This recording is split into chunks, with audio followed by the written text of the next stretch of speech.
Hello friend, this is Alpana Singh and welcome to learn with Alpana. तो चलिए friends, देखिए आज हम आप सभी लोगों के लिए home science MA fourth semester जो पार्ट है आप लोगों का, यानी कि स्कोप ह्यूमन डेवलपमेंट यानी कि मानव विकास, इसके पेपर 2 को लेकर के आए हैं, जिसका नाम है अक्षम एवं असमर्थ बालकों की देखभाल, जिसे इंग्लिश में बोला जाता है care of children with disabilities and illnesses. ठीक है, तो इसके बारे में देखिए अभी मोहन जी का कमेंट आया हुआ था। ठीक है, कल से ही कमेंट आ रहा है उनका, उनको असाइनमेंट लिखना है। ठीक है, और जिस भी वो कॉलेज से हैं और अदर अन्य कॉलेज से जो लोग भी हैं और जिन लोगों को असाइनमेंट लिखना है किसी भी विकलांगता पर समीक्षा पत्र, ठीक है, या फिर आपको मिल जाता है कि आप किसी भी एक टॉपिक पर अपना असाइनमेंट लिखिए। ठीक है, तो ये सेकंड पेपर की हम बात कर रहे हैं और सेकंड पेपर में हम आप लोगों को ये जो थ्योरी क्लास है, ठीक है, इसमें क्योंकि आप सभी लोगों को असाइनमेंट लिखना है, असाइनमेंट आप लोगों का जो होता है वो थ्योरी में लिखना होता है। ठीक है, ऑब्जेक्टिव बेस पर नहीं होता, ये थ्योरिटिकल होता है। तो इसके बारे में हम लोग डिस्कस करेंगे आज, और जिन लोगों को इसकी पीडीएफ चाहिए वो लोग टेलीग्राम चैनल से भी जुड़ जाइए और एक बार हमें कमेंट कर दीजिएगा कि मैम हमको पीडीएफ भी चाहिए, तो मैं आप लोगों को टेलीग्राम चैनल पर अपना जो पीडीएफ है इसको प्रोवाइड करा दूंगी। ठीक है, अन्यथा आप सभी लोगों को यूट्यूब पर तो वीडियो मिल ही जा रही है क्लास, ठीक है, असाइनमेंट की, तो आप लोग चाहें तो वीडियो को बीच बीच में रोक रोक करके आप लोग लिख भी सकते हैं। ठीक है, जिन लोगों को यानी कि जो लोग यानी कि अपना टेलीग्राम नहीं चला रहे हैं, ठीक है, यूज नहीं करते हैं, उन लोगों के लिए, और जो लोग यूज करते हैं उन लोगों को इस क्लास की पीडीएफ चाहिए तो मैं टेलीग्राम चैनल पर दे दूंगी। तो सबसे पहले फ्रेंड्स, आप सभी लोग यानी कि जो लोग चैनल पर अभी नए जुड़े हुए हैं और चैनल को लाइक एंड सब्सक्राइब नहीं किया है तो वो लोग कर लीजिए, और अपने सभी दोस्तों को आप सभी लोग अपने व्हाट्सएप, फेसबुक, इंस्टा और टेलीग्राम के जरिए शेयर करिए ताकि सभी लोगों को हेल्प मिल सके असाइनमेंट लिखने में और डेली के क्लास की जो भी यानी कि जो भी क्लास होता है उसकी हेल्प के लिए। ठीक है, तो साथ ही साथ बेल आइकन को भी प्रेस कर लीजिएगा ताकि हमारी आने वाली वीडियो का नोटिफिकेशन आप सभी लोगों के पास तुरंत पहुंच सके। चलिए, सबसे पहले हम लोग देखेंगे फ्रेंड्स, आप सभी यानी कि देखिए जो भी इस टॉपिक का जो मेन टाइटल है, ठीक है, किसी भी विकलांगता पर समीक्षा पत्र। तो सबसे पहले देखिए आप लोगों को ये जो टॉपिक अभी मैं दिखा रही हूँ ये नहीं लिखना है, जहाँ से आप लोगों को लिखना है वहाँ से मैं बताऊंगी। ठीक है, सबसे पहले देखिए हम लोगों का मेन जो टॉपिक है इसमें, ठीक है, शारीरिक रूप से अक्षम बालकों के प्रकार। ठीक है, कितने प्रकार के होते हैं और उन्हीं में से किसी एक टॉपिक पर आप लोगों को असाइनमेंट लिखना है। ठीक है, यानी कि जो शारीरिक रूप से अक्षम बालकों के प्रकार होते हैं, सबसे पहला इसमें दिया है बहरे तथा कम सुनने वाले बालक होते हैं। ठीक है, ये एक प्रकार के आपके विकलांग बालक हो गए। दूसरा आपके दृष्टि विकलांग एवं कमजोर नजर वाले बालक। तीसरा होते हैं आपके गूंगा तथा वाणी दोष से युक्त बालक। और फोर्थ होते हैं आपके विरूपित या फिर अपंग बालक। और फिफ्थ होता है नाजुक बालक। और लास्ट के छठवां आपके होते हैं मृगी रोग वाले बालक। ठीक है, ये यानी कि इस 6 प्रकार के जो आपके शारीरिक अक्षमता वाले बालक होते हैं, यानी कि जो विकलांग बालक होते हैं, ठीक है, उनके बारे में हम लोगों को पढ़ना है। तो इसमें से हम लोगों को कोई किसी एक विकलांग के यानी कि एक एक विकलांग बच्चे के बारे में हम लोगों को असाइनमेंट लिखना है। ठीक है, तो देखिए जो हमारा पहला पॉइंट दिया था बहरे तथा कम सुनने वाले बालक, ठीक है, हम लोग इसी के बारे में अपना असाइनमेंट कंप्लीट करेंगे। और ये जो आपके बहरे तथा कम सुनने वाले बालक हैं, ये देखिए बहुत ही इंपॉर्टेंट होते हैं और बहुत ही ज़्यादा इससे क्वेश्चन भी बनते हैं। ठीक है, इसलिए हम आप लोगों को असाइनमेंट में वही टॉपिक ले रहे हैं ताकि जो आप लोगों के एग्जाम में भी हेल्पफुल हो। ठीक है, यदि किसी को भी, ध्यान से सुनिएगा मेरी बात को, यदि किसी को भी किसी और टॉपिक पे लिखना होगा जैसे कि दृष्टि विकलांग बालकों के बारे में, ठीक है, गूंगे तथा वाणी दोष से युक्त बालकों के बारे में, तो वो लोग हमें कमेंट बॉक्स में कमेंट करके बता देंगे, कल हम वो भी टॉपिक आप लोगों को कंप्लीट करा देंगे। ठीक है, और इससे रिलेटेड तो आप सभी लोगों को लगभग हमने एमसीक्यू टाइप क्वेश्चन में शायद करा दिया है, बहरे वाले बच्चों के जो भी आप लोगों के एमसीक्यू क्वेश्चंस बने हुए हैं। ठीक है, और ये आपकी थ्योरी क्लास है तो आप लोग लिखना स्टार्ट करिएगा। तो देखिए हमारा जो मेन पॉइंट होगा, मेन जो किसी भी प्रकार के विकलांग बालकों का पर समीक्षा पत्र, ठीक है, तो इसी के बारे में आप लोगों को लिखना है। टॉपिक दिया है उसके बारे में आप लोगों को लिखना है। तो सबसे पहले हमारा हेडिंग, यानी कि आप लोग यहाँ से डालिएगा बहरे तथा कम सुनने वाले बालक। ठीक है, या फिर आप यहाँ पर लिख सकते हैं श्रवण विकलांग बालक। ठीक है, आप लोग बहरे तथा कम सुनने वाले बालक लिखिए या फिर आप लोग श्रवण विकलांग बालक लिखिए, हमने वो लिया नहीं है बट आप सभी लोग लिख लीजिएगा और यहाँ पर पॉइंट मत डालिएगा। ठीक है, मैं यहाँ पर पहला पॉइंट में जो दिया है वो बता रही हूँ, लेकिन आप लोगों का जो टाइटल होगा केवल आप लोग लिखिएगा श्रवण विकलांग बालक या फिर बहरे तथा कम सुनने वाले बालक। ठीक है, यही आप लोगों का मेन टाइटल होगा। इसके बारे में हम लोगों को चलिए देखना है क्या क्या लिखना है। ठीक है, सबसे पहले आप लोग स्टार्ट करिएगा, लिखिएगा कि बहरे बालक को कुछ भी सुनाई नहीं पड़ता है। ठीक है, प्रमुख रूप से बाधित शब्द का तब उपयोग किया जाता है जब बालक बोलने से पहले ही अपने सुनने की क्षमता यानी कि श्रवण शक्ति खो देता है। परंतु कई बार ऐसा भी होता है कि दुर्घटना या गंभीर बीमारी से ग्रस्त होने के कारण बालक बोल तो सकते हैं मगर उनकी सुनने की शक्ति जो होती है वो समाप्त हो जाती है। ठीक है, देखिए क्लास लंबा हो जाएगा, इसलिए बहुत ज़्यादा हम समझाएंगे नहीं और आप लोगों को लिखना ही है। ठीक है, तो इसलिए मैं बस एक बार बताऊंगी आप लोगों को। ठीक है, और जो भी हमको समझाना होगा वो हम आप लोगों को एमसीक्यू टाइप क्वेश्चन में समझाएंगे। ये तो देखिए आप लोग थ्योरी पढ़कर खुद भी समझ सकते हैं। ठीक है, लेकिन जहाँ पर टफ लगेगा वहाँ पर हम आप लोगों को समझा देंगे। ओके, चलिए देखिए आगे है कि परिणामतः बालक पूर्ण रूप से बहरे हो जाते हैं। ठीक है, यानी कि देखिए यहाँ पर जो आपके टॉपिक में लिखा गया है कि जो देखिए बहरे बालक होते हैं इनको कुछ भी सुनाई नहीं पड़ता है। ये प्रमुख रूप से बाधित शब्द का तब उपयोग किया जाता है जब बालक बोलने से पहले अपने सुनने की क्षमता जो है यानी कि जो श्रवण शक्ति है वो खो देता है। ठीक है, लेकिन देखिए कई बार ऐसा भी होता है कि दुर्घटना या गंभीर बीमारी से ग्रस्त होने के कारण बालक जो है वो बोल तो सकता है मगर उसकी जो सुनने की शक्ति होती है, ठीक है, वो समाप्त हो जाती है। ठीक है, यानी कि बालक जो होता है वो पूर्ण रूप से बहरा हो जाता है। ठीक है, आगे आपका है कि देखिए अभी हमने पढ़ा बहरे तथा कम सुनने वाले। ठीक है, बहरे में तो क्या होता है कि बच्चा एकदम ही बहरा हो जाता है, उसको सुनने की जो शक्ति होती है, जो श्रवण शक्ति होती है वो बिल्कुल खत्म हो जाती है। ठीक है, लेकिन जो कम सुनने वाले बालक होते हैं, देखिए क्या है इसमें कि जो कम सुनने वाले बालक होते हैं ये वे बालक होते हैं जिनकी श्रवण शक्ति सामान्य बालकों की तुलना में, ठीक है, सामान्य बालकों की तुलना में कम होती है। वे तीव्र ध्वनि वाली आवाज को ही सुन पाते हैं, यानी कि जो तेज ध्वनि निकलती है, यानी कि कोई तेज से बोलेगा तभी वो बच्चा सुन पाएगा, वो व्यक्ति सुन पाएगा। यदि कोई धीरे से बोलता है तो वो सुन नहीं पाएगा। ठीक है, अतः उनके समक्ष जोर से बोलना पड़ता है। बिल्कुल सही बात है, यदि आप तेज से बोलेंगे तभी वो बच्चा सुन पाएगा जो कमजोर है। ठीक है, सुनने में। ठीक है, जो जिसको कम सुनाई देती है। आगे है कि कम सुनाई देना अथवा पूर्ण बहरापन वंशानुगत रोग भी हो सकता है। ठीक है, यानी कि ये आपका हेरिडिटी से भी संबंधित हो सकता है, आनुवंशिकता से संबंधित हो सकता है बहरापन या फिर कम सुनाई देना। ठीक है, आगे है कि भारत में बहरे बालकों की अपेक्षा कम सुनने वालों की संख्या अधिक है, यानी कि बहरे की अपेक्षा जो लोग कम सुनते हैं, ठीक है, उनकी संख्या जो है वो हमारे इंडिया में बहुत ही ज़्यादा है। ठीक है, अतः ऐसे बालकों पर विशेष ध्यान देने की आवश्यकता है। इनकी शिक्षा निम्न प्रकार से की जानी चाहिए, यानी कि जिनको कम सुनाई देता है उनकी जो शिक्षा है वो किस प्रकार से की जानी चाहिए। ठीक है, देखिए पहला इसमें पॉइंट दिया है कि बहरे बालकों को अलग विद्यालय में पढ़ाया जाना चाहिए। बिल्कुल सही बात है, जो लोग बच्चे जो बहरे बालक हैं, ठीक है, उनको अलग विद्यालय में पढ़ाया जाना चाहिए। सेकंड पॉइंट है कि इनका पाठ्यक्रम सामान्य बालकों से भिन्न होना चाहिए। थर्ड पॉइंट है इन्हें पढ़ाते समय भाषा चिन्ह, ठीक है, तथा दृश्य श्रव्य साधनों का उपयोग किया जाना चाहिए जैसे कि चार्ट, पोस्टर, फोल्डर, टेलीविजन आदि।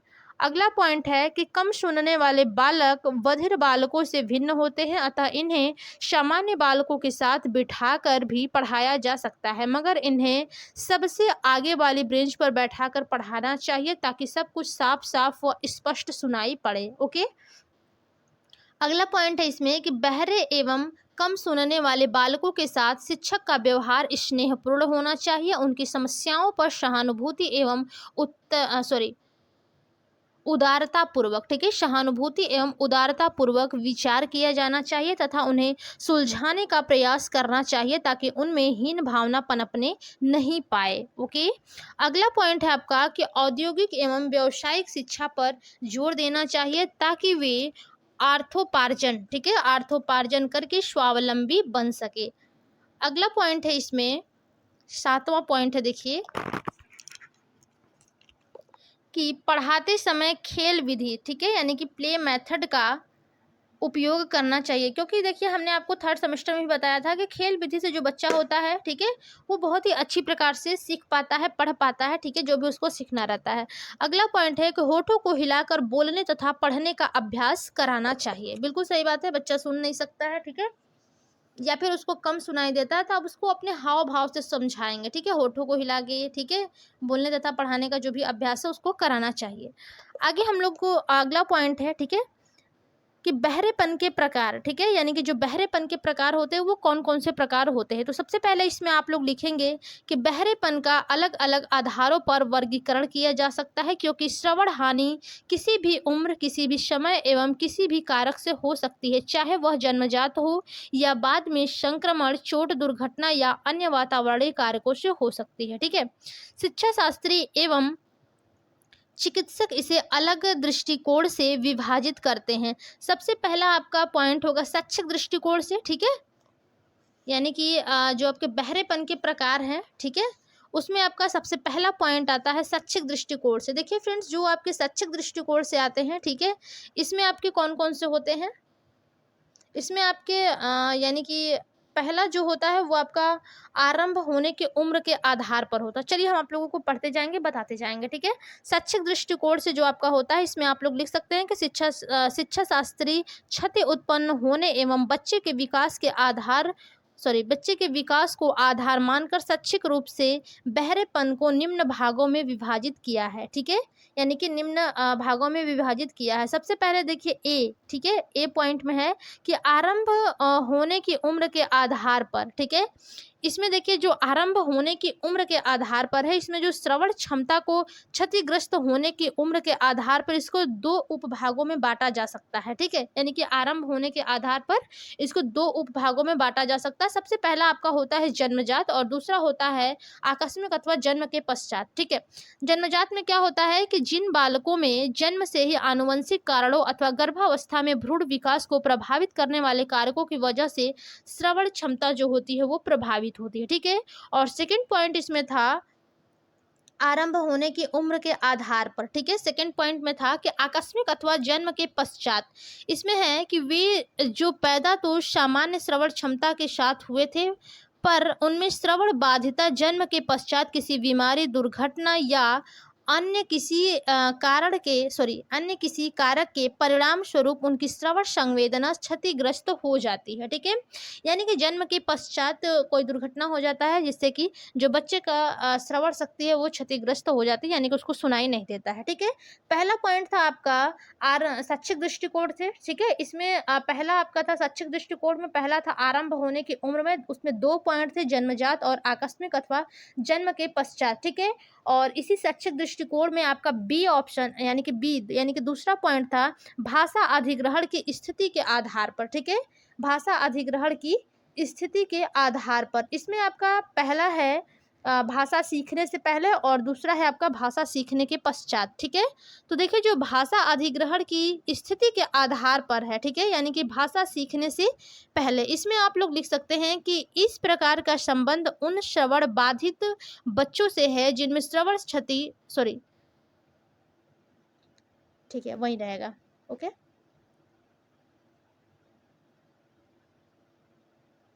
हाँ, श्रवण क्षति जन्म के समय से अथवा भाषा एवं वाणी विकास से पहले ही हो जाती है। अक्सर ये बालक बहरे होने के साथ गूंगे भी होते हैं, क्योंकि उन्होंने ध्वनि को कभी सुना ही नहीं।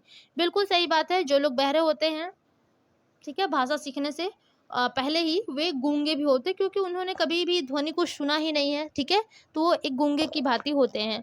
और इसमें आपका दूसरा था भाषा अधिग्रहण की स्थिति के आधार पर भाषा सीखने के पश्चात, इसमें आप लोग लिखेंगे कि इसके अंतर्गत वे लोग आते हैं जो पैदा तो सामान्य श्रवण संवेदना के साथ हुए हैं एवं भाषा व वाणी अर्जित कर चुके होते हैं। ये बालक थोड़ा बहुत बोल पाते हैं, किंतु उन्हें संप्रेषण एवं भविष्य में भाषा के गलत उपयोग संबंधी समस्याओं का सामना करना पड़ता है, ठीक है। यहाँ पर आप सभी लोग इसको ऐसे इस प्रकार से लिख सकते हैं कि उपरोक्त शब्दावली यह दर्शाती है कि व्यक्ति अपनी शेष श्रवण क्षमता का उपयोग किस प्रकार व कितना कर सकेगा। साथ ही यह भी तय होता है कि बालक भविष्य में किस प्रकार की एवं कैसी व कितनी गंभीर समस्याओं का सामना कर सकता है, ठीक है। अगला देखिए आपका पहला तो आपका शैक्षिक दृष्टिकोण से था, ठीक है।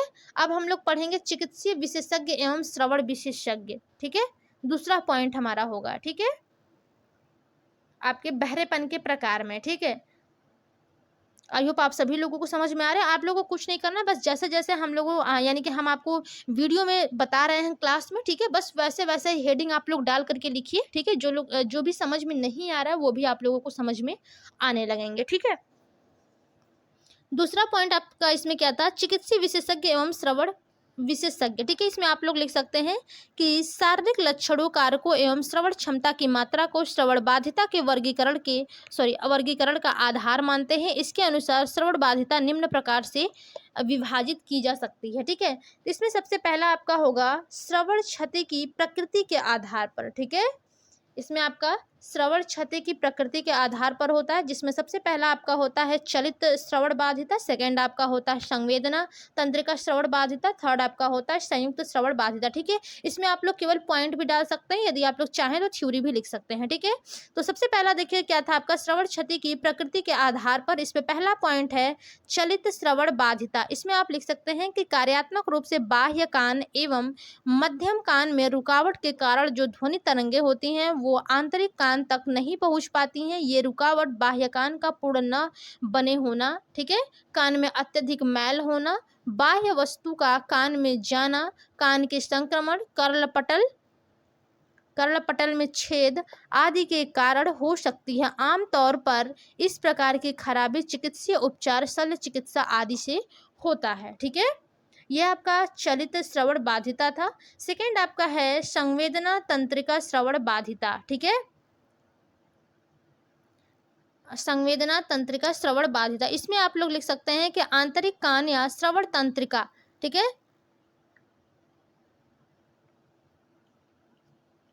श्रवण तंत्रिका में खराबी के कारण होती है, जिसकी वजह से ध्वनि तरंगे मस्तिष्क तक नहीं पहुंच पाती। साधारणतः यह ठीक न होने वाली श्रवण अक्षमता है, किंतु कारणों का पता कर श्रवण यंत्र एवं विशेष प्रशिक्षण द्वारा इसे सहायता पहुंचाई जा सकती है। कभी कभी श्रवण यंत्र भी सुनने की क्षमता को नहीं बढ़ा पाते, तब वैकल्पिक माध्यम से सहायता प्रदान की जा सकती है। ठीक है, कई बार देखिए मस्तिष्क में क्षतिग्रस्त या फिर किसी बीमारी के कारण केंद्रीय तंत्रिका तंत्र के नुकसान से मस्तिष्क ध्वनि तरंगों का नहीं सुन पाना या फिर नहीं सुन पाता है। ठीक है, तो ये सब आपकी संवेदना तंत्रिका श्रवण। देखिए ये जो 3 पॉइंट हम आप लोगों को बता रहे हैं श्रवण क्षति की प्रकृति के आधार पर, इसमें आप लोग इसके अंतर्गत जो थ्योरी हमने अभी बताया इसको मत लिखिएगा। ठीक है, आप लोग केवल 3 पॉइंट डालिएगा, इसमें चलित श्रवण बाधिता लिखिएगा, संवेदना तंत्रिका श्रवण बाधिता लिखिएगा, और लास्ट के थर्ड था आपका संयुक्त श्रवण बाधिता। इसमें आप लोग मत लिखिएगा, केवल आप लोग पॉइंट लिखिएगा। अपने को समझना होगा तो आप लोग अपनी खुद की कॉपी में लिख लीजिएगा। ठीक है, चलिए इसमें क्या आप लोग लिखेंगे संयुक्त श्रवण बाधिता में कि जब चालित श्रवणहीनता एवं संवेदना तंत्रिका श्रवणहीनता दोनों ही उपस्थित हो तो उसे संयुक्त श्रवण बाधिता कहते हैं, जिसमें प्रथम का चिकित्सीय उपचार संभव है। ठीक है, तो देखिए ये तो आपका चिकित्सीय विशेषज्ञ एवं श्रवण विशेषज्ञ में पहला पॉइंट था श्रवण क्षति की प्रकृति के आधार पर 3 पॉइंट। अब इसमें आप लोगों का दूसरा पॉइंट है श्रवण क्षमता के आधार पर। ठीक है, इसमें देखिए जो श्रवण क्षमता के आधार पर है, इसमें आप लोग लिखेंगे सबसे पहले कि प्रत्येक व्यक्ति की श्रवण क्षमता अलग अलग होती है। बिल्कुल सही बात है, सबकी श्रवण क्षमता जो होती है वो अलग अलग होती है। ठीक है, श्रवण विज्ञानी, ठीक है, ऑडियोलॉजिस्ट, ठीक है, श्रवण विज्ञानी जो होते हैं वो श्रवण क्षमता को नाप सकता है, जिसे ध्वनि तीव्रता यानी कि डेसिबल, जिसे शॉर्टकट में डीबी बोला जाता है। ठीक है, डेसिबल एवं ध्वनि आवृत्ति मीटर हर्ट्ज में मापा जाता है। ठीक है, यानी कि जो ध्वनि मापा जाता है, ठीक है, आवृत्ति मीटर जो होता है वो आपका हर्ट्ज में मापा जाता है। ठीक है, देखिए बहरेपन का एक स्तर होता है, कुछ बच्चे पूरी तरह से बहरे होते हैं तो कुछ की आवाज़ सुनने की तीव्रता में अंतर होता है, अर्थात किसी को कम तो किसी को ज़्यादा सुनाई देता है। ठीक है, अब इसमें देखिए आगे आप लोग लिख सकते हैं कि श्रवण स्तर के आधार पर अग्र प्रकार के श्रवण दोष हैं। ठीक है, अब यहाँ पर आपको श्रवण स्तर के आधार पर अग्र प्रकार के श्रवण दोष होते हैं। सबसे पहला आपका होता है कम श्रवण विकलांग बालक। ठीक है, यानी कि जिसको कम सुनाई देता है। ठीक है, तो क्या हो जाएगा कम श्रवण विकलांग बालक। ठीक है, इसमें आप सब लिख सकते हैं कि हमारी सामान्य बोलचाल का स्तर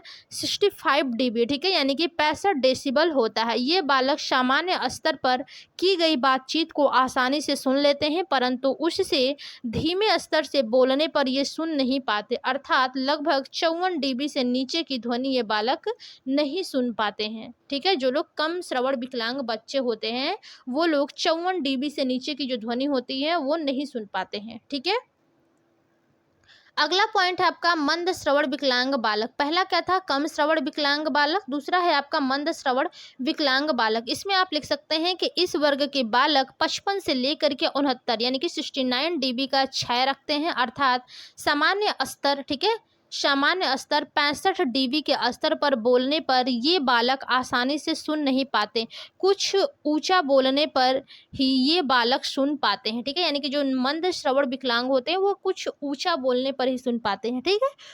यानी कि इनका जो सामान्य स्तर होता है ये 65 डीबी के स्तर पर होता है, ठीक है, इसके नीचे वो नहीं सुन पाते हैं। तीसरा है गंभीर रूप से श्रवण विकलांग बालक, यानी कि जो गंभीर रूप से जिनको यानी कि बहुत ही कम सुनाई देता है, गंभीर रूप से श्रवण विकलांग बालक।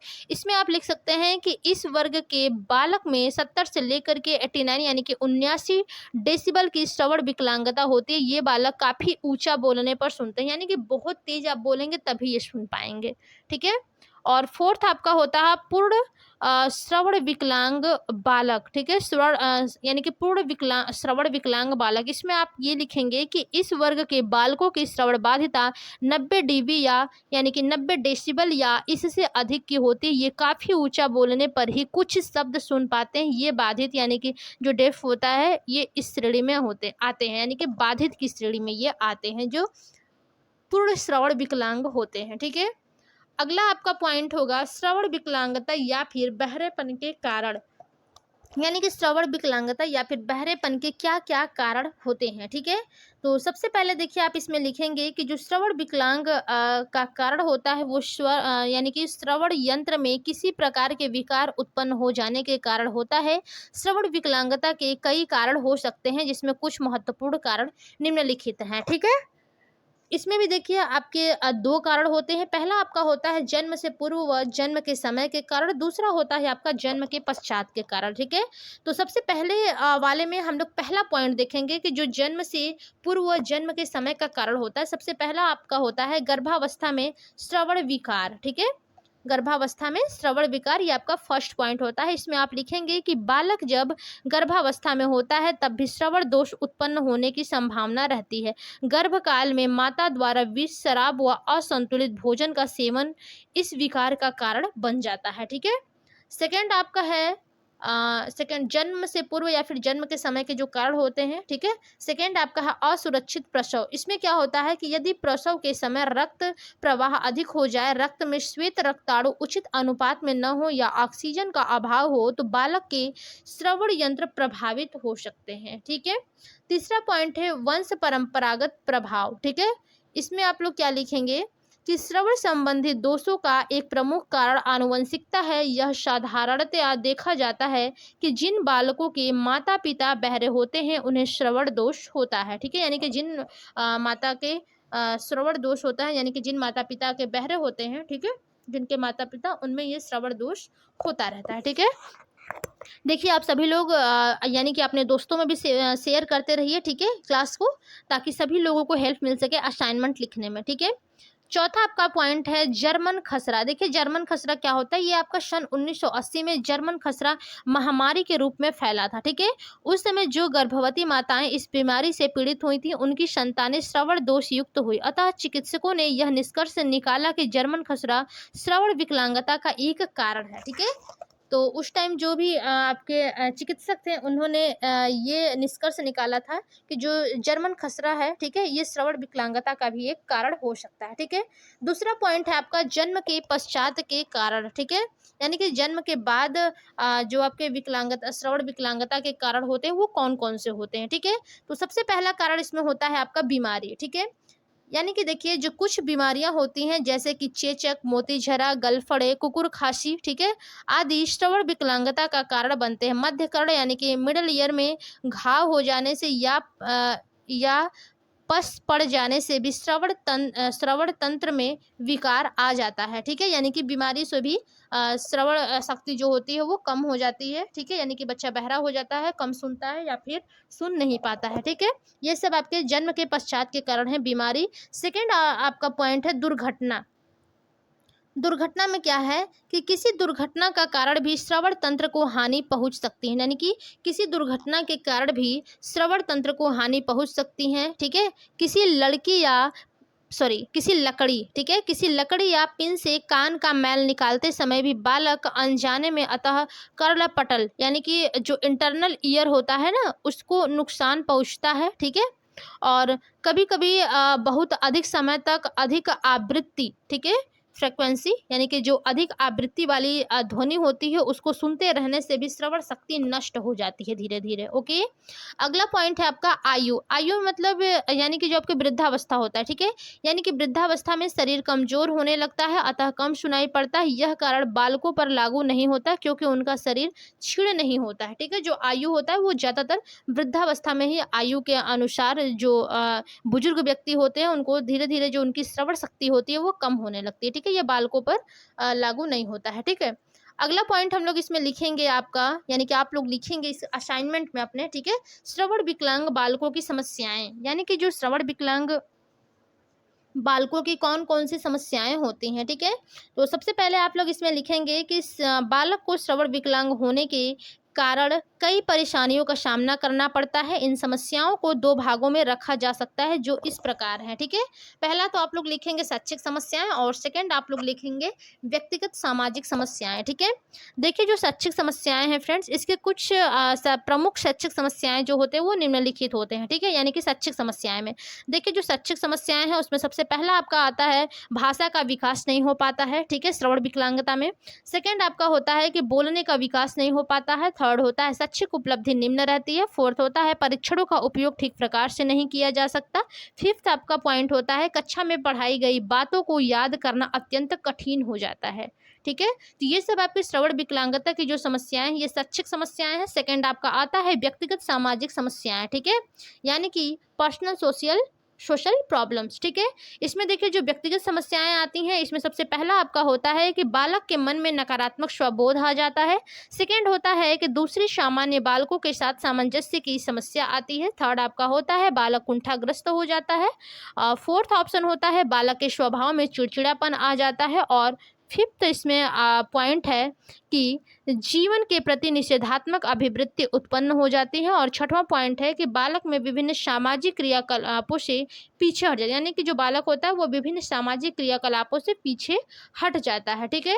सातवां पॉइंट है इसमें आपका कि पलायन की प्रवृत्ति उत्पन्न हो जाती है, ठीक है। और आठवां है कि श्रवण बाधित बालकों का व्यवहार कुछ सीमा तक अनुचित हो जाता है, ठीक है।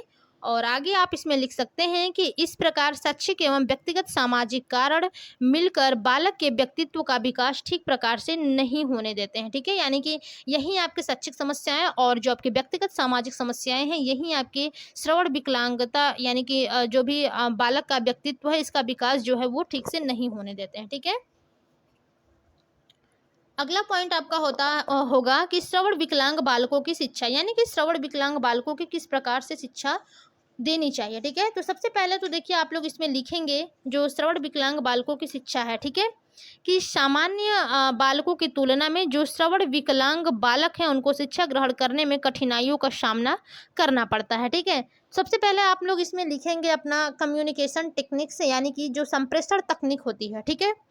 इसमें तो देखिए जो संप्रेषण तकनीक होती है इसमें आप सबसे पहले लिखेंगे कि श्रवण विकलांग बालकों को सबसे बड़ी कठिनाई संप्रेषण के संबंध में आती है। बिल्कुल सही बात है, जब बच्चा किसी दूसरे की बात सुन ही नहीं पाएगा तो वो खुद से कम्युनिकेशन कैसे कर पाएगा, ठीक है, क्या बोलेगा, क्या वो संप्रेषित करेगा, ठीक है। आगे है कि बालक सुन नहीं सकता अतः कक्षा में पढ़ाई जाने वाली बातों को भली भांति ग्रहण नहीं कर पाता, अतः उसे उचित प्रकार से शिक्षित करने के लिए कुछ विशेष तकनीकों का प्रयोग किया जाता है, ठीक है। तो यहाँ पर देखिए जो विशेष तकनीकों का प्रयोग किया जाता है बच्चों को यानी कि उचित प्रकार से शिक्षित करने के लिए, ठीक है। तो सबसे पहला इसमें आ जाएगा आपका चिन्ह भाषा, ठीक है। इसमें क्या होता है कि जो बधिर बालक होते हैं, ठीक है, इनको भाषाई विकास में सबसे अधिक बाधा उत्पन्न होती है क्योंकि वह दूसरे के द्वारा बोली गई भाषा को सुन नहीं सकते, ठीक है। और भाषा अपने आप में एक अत्यधिक जटिल मानवीय कौशल है, ठीक है। बाधित बालक के लिए चिन्ह भाषा का प्रचलन है। वर्तमान में चिन्ह भाषाओं को विशेषज्ञों द्वारा और अधिक प्रमाणित किया जा रहा है ताकि उसे अधिकतर स्कूलों में बोला जा सके और सामान्य बातचीत में तथा टेलीविजन के माध्यम से उसका टेलीविज़न के माध्यम से उसका प्रयोग हो सके। चिन्ह भाषा में शब्द वर्णों के लिए चिन्ह बने होते हैं, यानी कि जो भी आपके शब्द होंगे, वर्ण होंगे, ठीक है, उसके लिए चिन्ह बने होते हैं चिन्ह भाषा के अंतर्गत, ठीक है। और दूसरा देखिए जो संप्रेषण तकनीक होती है उसमें बच्चों को शिक्षित करने के लिए, ठीक है। दूसरा आपका पॉइंट होता है ओष्ठ द्वारा पढ़ना। सबसे पहला था आपका चिन्ह भाषा, सेकंड पॉइंट है आपका ओष्ठ द्वारा पढ़ना यानी कि लिप रीडिंग, ठीक है।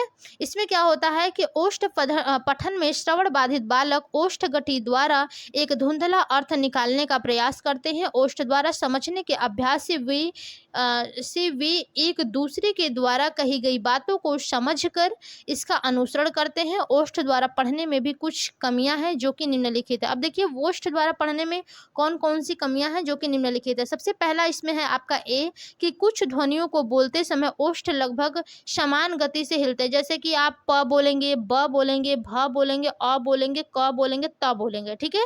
तो इसमें क्या होता है कि आप लोगों को कुछ समान गति इसमें दिखने को मिलती है, तो बच्चों को थोड़ा सा समझने में समस्याएं उत्पन्न होती है, ठीक है। दूसरा है कि एक बधिर बालक सामान्यतया किसी वाक्य को 25% तक ही समझ पाता है। और थर्ड समस्या आपकी होती है कि बालक का आधा ध्यान ओष्ठों की गतियों पर तथा आधा ध्यान कही गई बात पर केंद्रित रहता है। परिणाम स्वरूप वह पूरी बात को नहीं समझ पाता है, ठीक है। यानी कि जो बच्चा होता है वो पूरी तरह समझ नहीं पाता है। अगला पॉइंट है आपका संकेत भाषा, ठीक है। देखिए संकेत भाषा में क्या होता है कि देखिए जो संकेत होता है वो उसी भाषा में दिए जाते हैं जिसमें कि जिसमें कि बोला जाता है, ठीक है। तो देखिए जो संकेत भाषा के लाभ होते हैं वो निम्न होते हैं। पहला आपका होता है कि इसमें उसी व्याकरण का प्रयोग होता है जो बोली जाती है, ठीक है, तो ये तो बहुत अच्छी बात है। और सेकंड होता है कि इससे बालक आसानी से सुनने वाले भागों के साथ संप्रेषण कर सकता है, ठीक है। अगला पॉइंट है आपका स्पर्श विधि, ठीक है। संप्रेषण तकनीकी में यानी कि कम्युनिकेशन टेक्निक्स में आपका स्पर्श विधि जो होता है टच मेथड, ठीक है, ये भी बहुत अच्छा होता है। देखिए इसमें स्पर्श द्वारा कही गई बातों को समझने का प्रयास किया जाता है, ठीक है।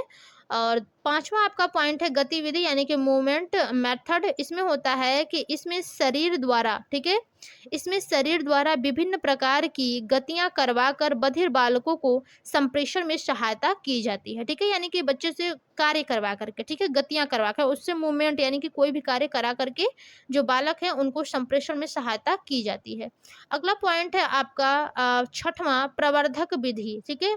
इसमें देखिए क्या होता है प्रवर्धक विधि में कि जो ध्वनि होती है वो प्रवर्धक यंत्रों का उपयोग संप्रेषण के लिए किया जाता है, परंतु यह केवल सामान्य से थोड़ा ऊंचा सुनने वाले बालकों के लिए ही उपयोगी है, ठीक है। बधिर बालकों के लिए यह व्यर्थ होती है, ठीक है।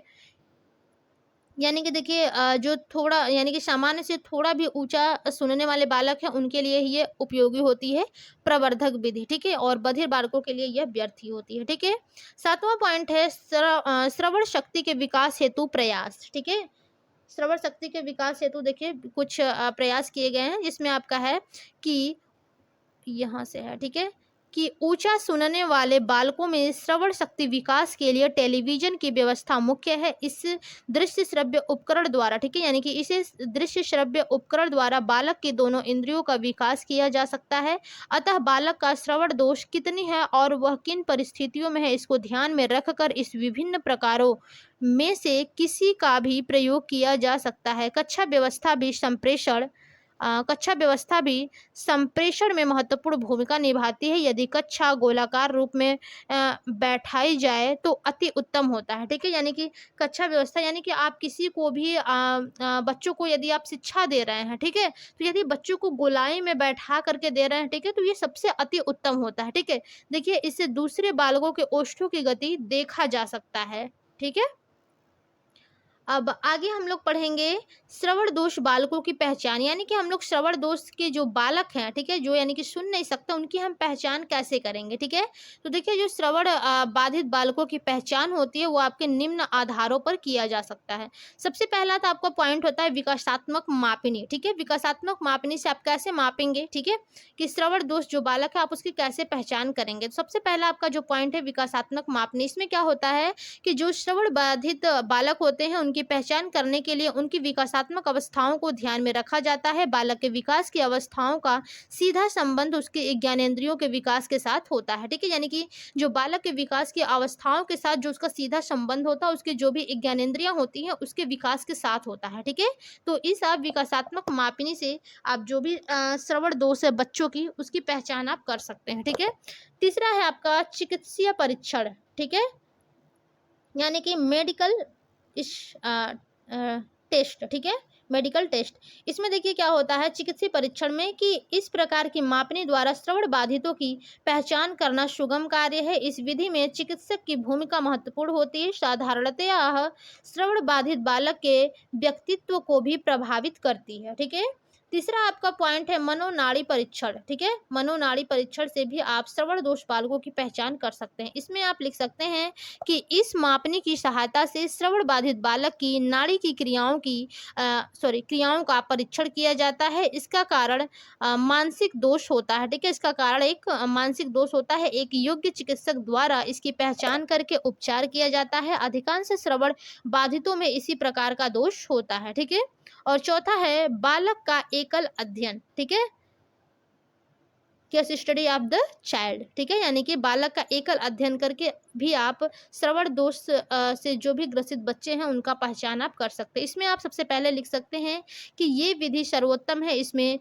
जन्म से लेकर वर्तमान तक बालक से संबंधित सभी प्रकार के सूचनाओं को संकलित किया जाता है। इन सूचनाओं के अध्ययन से श्रवण बाधिता के सही कारणों का पता चलता है, क्योंकि उपरोक्त मापनी से मात्र पहचान की जाती है, लेकिन इस एकल अध्ययन विधि से निदान भी होता है। ठीक है, आइए फ्रेंड्स, आप सभी लोगों को श्रवण दोष बालकों की पहचान किस प्रकार से करनी है ये तो आप लोगों को समझ में आ गया होगा। ठीक है, और लास्ट पॉइंट हम लोग इसमें लिखेंगे अपना कि बहरे एवं कम सुनने वाले बालकों का समायोजन। ठीक है, सारी समस्याएं पढ़ लिए, क्या कारण है वो भी पढ़ लिए, कैसे पहचान करेंगे वो भी पढ़ लिए। अब इनका समायोजन आप कैसे करेंगे इसको भी आप लोगों को लिखना है लास्ट में। ठीक है, तो हेडिंग आप लोग डालेंगे बहरे एवं कम सुनने वाले बालकों का समायोजन। सबसे पहले आप लोग इसमें लिखेंगे कि सामान्यतया देखा जाता है कि माता पिता बहरे एवं कम सुनने वाले बालकों के साथ उपेक्षापूर्ण व्यवहार करते हैं। ठीक है, बिल्कुल सही बात है।